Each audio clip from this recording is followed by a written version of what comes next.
everyone. My name is George Bartnesser. I'm a Sunny Isles resident, and I'm here today with Larisa Svechin, our future mayor, hopefully, for a short interview. So let me start with a major question. Your opponent and her Democratic allies, which is the same thing, claims that you have received $500,000 or $500 million or some vast amount of money from Vladimir Putin.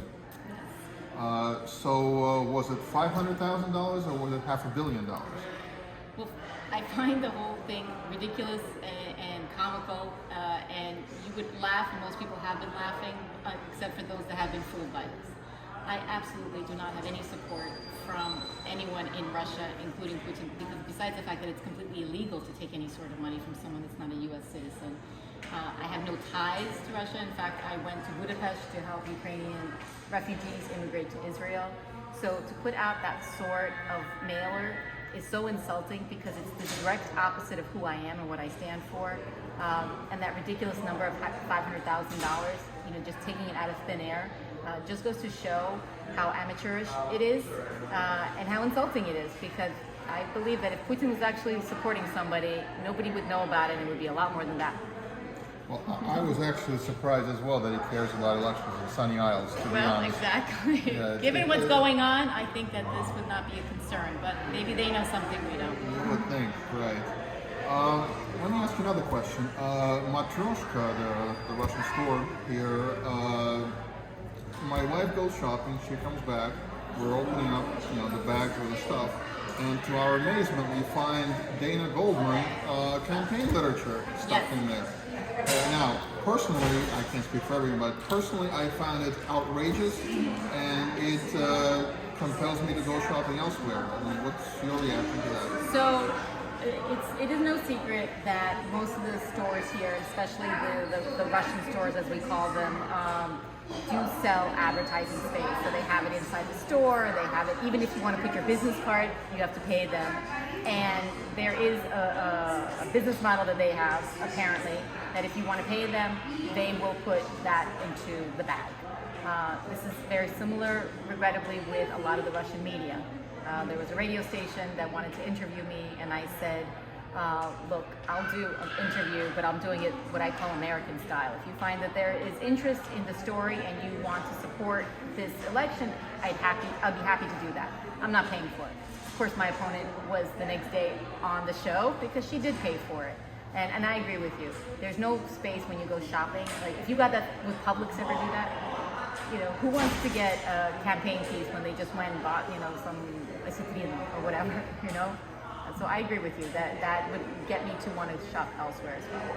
So for the record, there are other stores other than Matryoshka that sell Russian groceries. So I urge everyone, next time they go to the store, to let them know that they'll be shopping elsewhere, because I find it outrageous. Next item. As I understand, Dana Goldman is sort of a part-time, very part-time, like 30 minutes a week or something mayor, or maybe 25 minutes a week. Now, your plan is to be like a part-time mayor or a full-time mayor?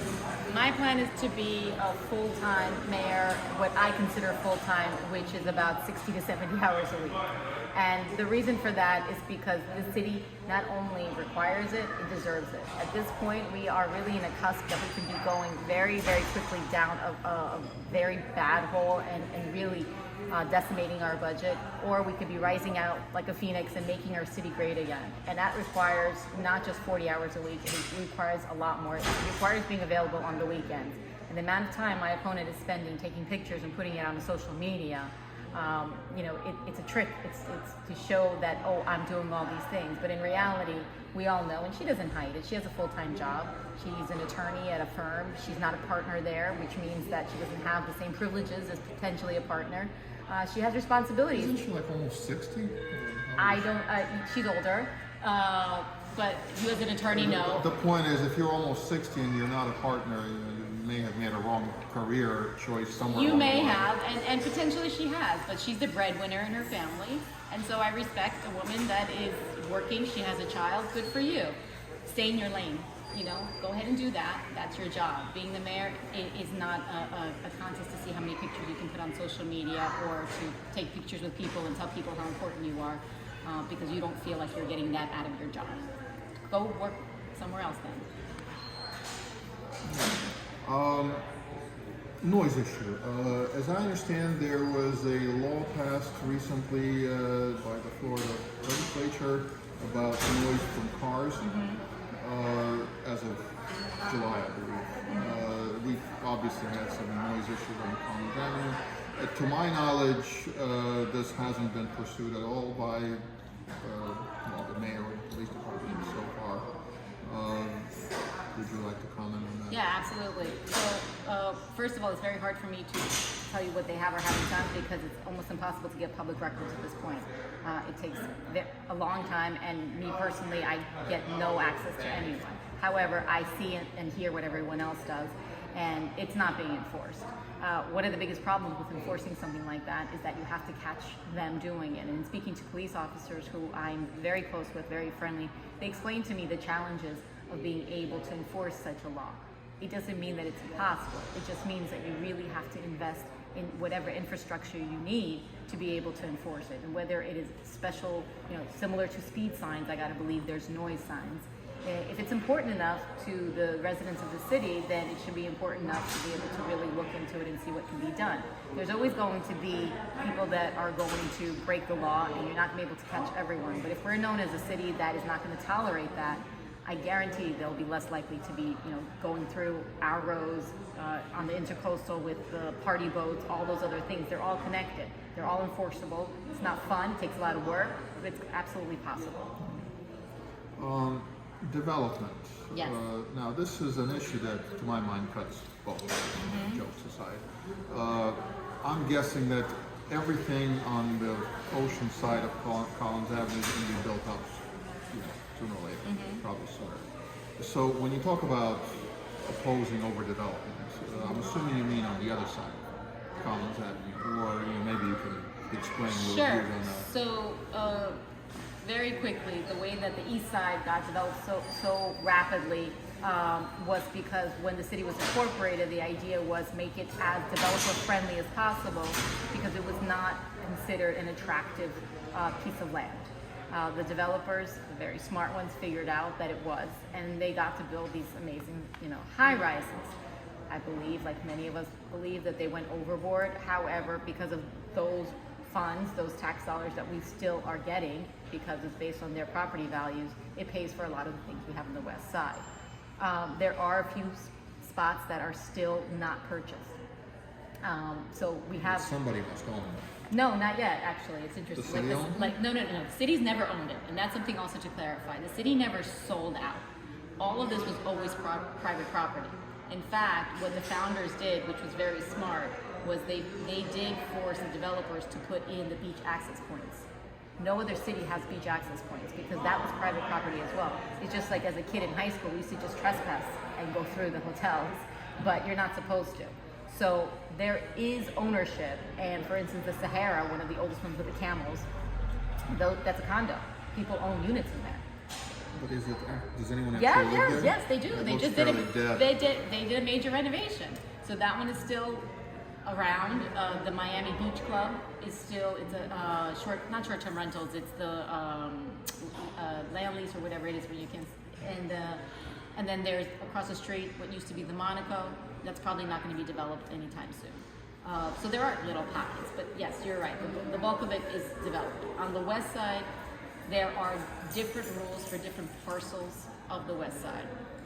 An example of a horrendous decision is the Aurora, which is directly opposite where we're sitting right now. That building, which stands in front of the King David, should have never been allowed. I can't imagine that they did not break a lot of laws and give too many variances to allow. My opponent, Dana Goldman, voted yes for that. I was actually at that meeting. I was not elected yet. I was not even running yet. I went there in opposition, and I was shocked that this was allowed to happen. There should be no more buildings like that on the west side. And the problem is because it blocks the. What is the problem? Well, there's a few problems. First of all, that little corner adjacent to Walgreens is already a disaster to drive in. If you ever try to go into Walgreens, and I understand Walgreens is private property, so their city doesn't owe you anything as far as your ease. But you want to make it easy and nice for people, so you are able to say, hey, we know that that corner already is a challenge just to get in and out. You build a building here, which is going to be potentially a rental building. It's going to be very transient. You're going to have a lot of people that are going to be going in and out constantly. You're blocking them the road. That's for us, all of us. But just aesthetically, the fact that you have one building in front of another and all of us have to walk by or drive by and see that, it's sort of, you have a little bit of a visceral reaction to it because you're thinking to myself, what were they thinking? This is horrible. And it is. The people that are in the King David, their view is not just blocked. I think that they could probably throw a rock to the window next to them. And the people that are in the Aurora have to see people, next door potentially, in their underwear. It was a stupid idea, and it should have never been approved. But I will say the developers of that building did make a large donation to my opponent. So you decide what that means. So you have a slogan, make Sunrise great again. Dana Goldman apparently reached back all the way to the Bush era, and her slogan is "Promises made, promises kept." Yes. What were the promises, and what did she keep? I can only look at her campaign literature, and her promise was to alleviate traffic. Her promise was to stop overdevelopment. Her promise was to slow down the speed limit, none of which I've seen kept. She's passed a lot of resolutions in support of things, and the difference is that when you pass a resolution, it's a nice to have, and you obviously know that as an attorney. An ordinance is an actual law. And so you're able to make these sweeping statements like promises made, promises kept, and then you're also piggybacking on the fact that this was the slogan of the previous superintendent of Miami-Dade schools, who actually did make promises and did keep them. That I didn't know. Yes, but the reality is that it's catchy and it makes you believe that it's true. And if you put out literature to say that it's true, people regrettably are not going to ask that question. They're just going to believe you. Now, Dana Goldman apparently wants people to think that she's close to Ron DeSantis. Apparently there's some photo of her and him within like 25 feet of each other, and she uses that in her campaign literature, or something campaign literature. It was a selfie, actually. They're very close to each other. Yes. So, there was an event. This is from, I was not there. It was an event last week that was in support of Republicans, and specifically Ron DeSantis, our governor. And it was it was not by invitation. Anyone could sign up. It was an Eventbrite event. But the idea is, if you're going to go to a Ron DeSantis event, it's a fundraiser, you're there to support our Republican governor. You certainly aren't going to expect a liberal mayor who sits on boards that support liberal policies and has openly supported non-Republican legislators to go there.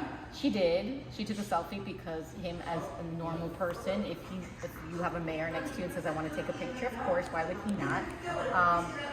And apparently she's using it. To me, that's the worst kind of thing, because be who you are, be proud of who you are.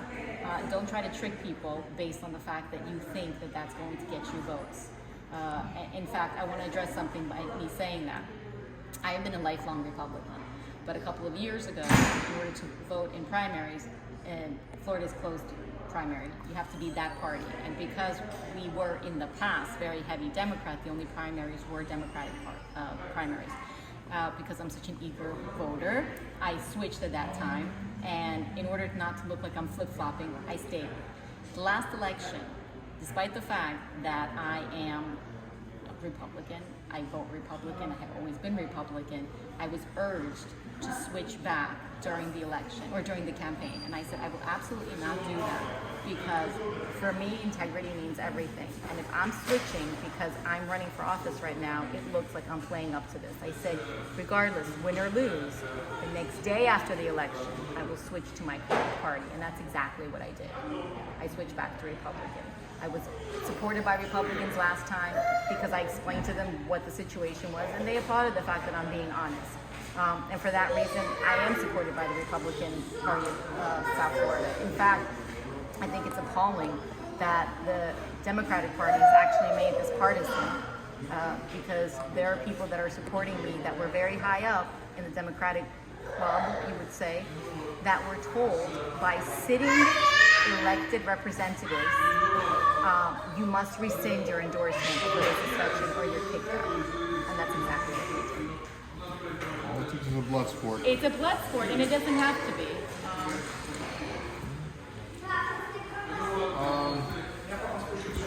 Water near the stores there, like where where Matryoshka is, there's after it rains, there's like a puddle, a gigantic puddle there. Presumably it's the mayor's job, current mayor's job, to do something about it. Has anyone done anything about it? Does anyone plan to do anything about it? So it's very interesting because that's private property. So technically it's the responsibility of the private property owner, and it is enforced by the mayor, by the city, because ultimately they're the ones that approve any sort of permitting. A few years back, that property owner was told and had to do something to mitigate all this flooding, because the reality is we flood all over the city. That is one of the worst places. There's people that have actually lost their vehicles because it's been so flooded. That is something that I am absolutely going to tackle, because we've given these property owners a little bit too much lax in this, because ultimately it's not going to get better. And putting some new asphalt and painting in new parking spaces does not solve the problem. And that's exactly. It's a drainage system of some sort, right? It's not just a draining system, it's something that requires much more than that. Because where we are, as far as the sea level, it requires a major upgrade of what's happening underneath the ground. Because it doesn't matter, the water just keeps coming up. It's not just that it floods, it actually, rises up. And that's a big investment, but these property owners are billionaires. They have enough money to be able to invest. Do they donate to Dana Goldman by any chance? Yes. Well, that's all the questions I have. I mean, how long do we want to go? I mean, No, this is good enough? good. Okay. Okay, thank you.